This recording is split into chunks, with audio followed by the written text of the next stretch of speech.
La méditation de ce 19 juin est intitulée « Des paroles agréables ».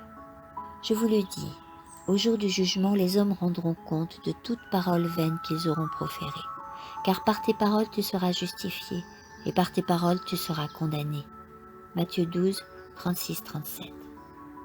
Lorsque le prophète Ésaïe vit la gloire du Seigneur, il fut stupéfait, et il comprit mieux que jamais à quel point il était faible et indigne. Il s'écria alors « Malheur à moi! Je suis perdu, car je suis un homme dont les lèvres sont impures. J'habite au milieu d'un peuple dont les lèvres sont impures, et mes yeux ont vu le Roi, l'Éternel des armées. » Ésaïe 6, 5. Que chaque personne affirmant être fils ou fille de Dieu s'examine à la lumière du ciel et réfléchisse aux paroles mauvaises qui la rendent indigne. Les paroles sont le moyen de communiquer. Qu'aucune parole venant du trésor de notre cœur ne soit prononcée pour déshonorer Dieu et décourager ceux qui nous entourent, mais que les mots que nous disons soient à la gloire de Dieu et le loue, car il nous a créés dans ce but. Quand nous méditons sur le thème de l'amour de Jésus, les mots qui sortent de notre bouche sont des paroles de reconnaissance et de gratitude envers Dieu et envers l'agneau. Combien de mots sont prononcés avec légèreté et insouciance, pour s'amuser et plaisanter? Cela ne se produirait pas si les disciples de Christ prenaient conscience de la vérité de ce texte.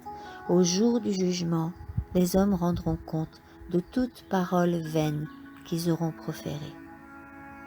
La vision qui fut accordée à Ésaïe représente la situation du peuple de Dieu à la fin des temps.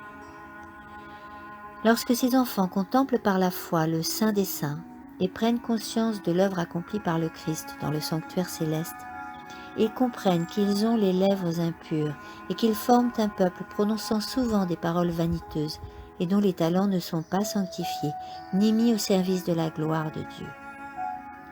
Si le peuple de Dieu accepte de s'humilier devant lui, il y a de l'espoir pour lui.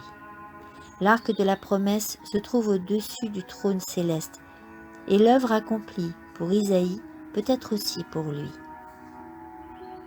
Prononcez des paroles agréables. Rappelez-vous que vous pouvez être une odeur de mort qui mène à la mort, aux autres une odeur de vie qui mène à la vie. Soyez tous des fleurs dégageant un parfum agréable. Que l'amour du Christ règne dans notre vie. Que nos paroles soient des pommes d'or sur des ciselures d'argent. Amen.